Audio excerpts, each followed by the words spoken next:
Hey guys, GhazzyTV here with another Path of Exile video, and in this one I'm going to give you the information of what happened to Mage skeletons. Now, before the leak started 3.19, then I said that Mage skeletons should still be okay to play, but it won't be even close to as overpowered as it used to be, right? And then I said I didn't feel confident enough that it would be good at a higher budget, that I wanted to play it or update my guide without playtesting it. So I playtested it, and guess what? I don't like it. It's not entirely shit, but it's pretty bad. So basically, the gist of it is this: we playtested a low budget running. I don't like it. It's shit. Playtested a low budget running a Tabula Rasa. Trash gear, like absolute dog shit gear, and the build was able to clear tier 16 maps.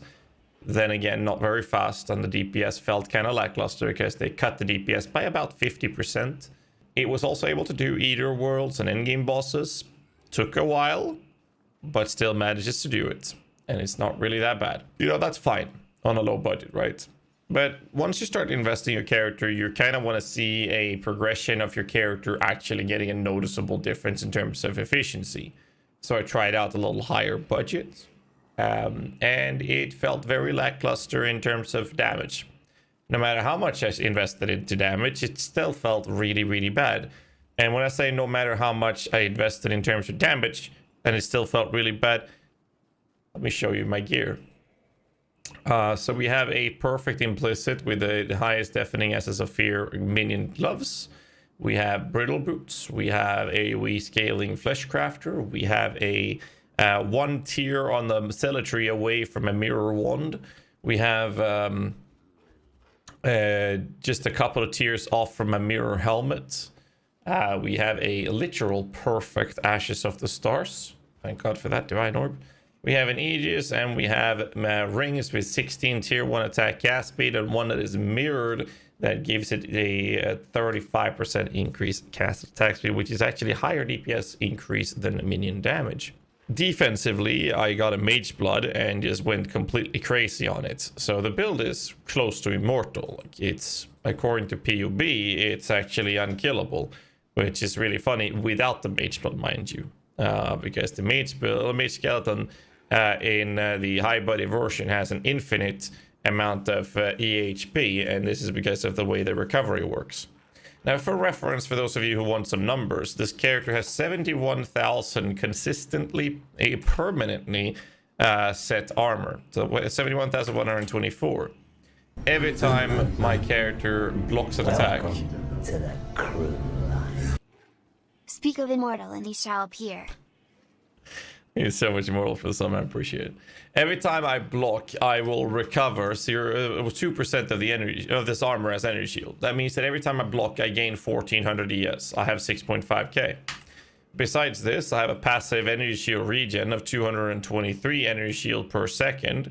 On top of this, every time I am mitigating physical damage, 3% of the physical damage prevented that way is regenerated per second for 4 seconds. Essentially, I can only die to some ungodly, insane dot build over damage, or I have to get one shot. That means I have to receive a physical hit that deals 45.6 thousand damage, which with this amount of armor is barely ever going to happen. I also can die to fire, cold, or lightning, which has to hit for significant numbers because we're only sitting on 75% res here. Except for fire being a little bit better thanks to the flask. Now, this one is not in the PUB though. Either way, build's almost impossible to kill.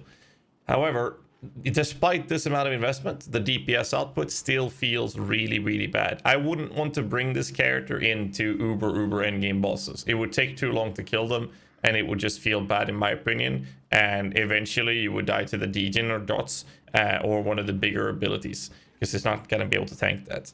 This character has about 3.1 mirrors invested into it, and I feel like I'm still playing on a low budget version that's just killing some endgame bosses slightly faster. And it's just so sad to see. So my final verdict on what's happening to the Mage skeletons is that if you're playing on a lower budget and you're going to go up to tier 16, maybe touch on the first a couple of endgame bosses, great, then the build will be fine to play to some degree. But as soon as you want to go for anything else, or if you want to be effective in doing these things, and you don't just want to play it because you were so in love with the Mage Skelly playstyle in the past, I can't bring myself to update the build guide forwards. So no, there will not be an update for this guide and this build unless they make some significant changes. And it's real sad to see that even with this amount of investments, because the way GHG wants us to do is to compensate the changes they've done for minions into gear. And I what else can I do? I mean, I can get some minion damage on my rings. I have perfect clusters, literally perfect clusters, 2 of them. If I level up another 6 levels, I can get 6 more points in these nodes. Sure, okay, I can do that. Still not gonna be enough. That's only gonna give me maybe 8, maybe 10 million Shaper DPS or something. And his build is already doing around the 40-45 million Shaper DPS in this variant. I'm not gonna notice any difference, but this is a 3.1 mirror invested character, and he's still not able to do it.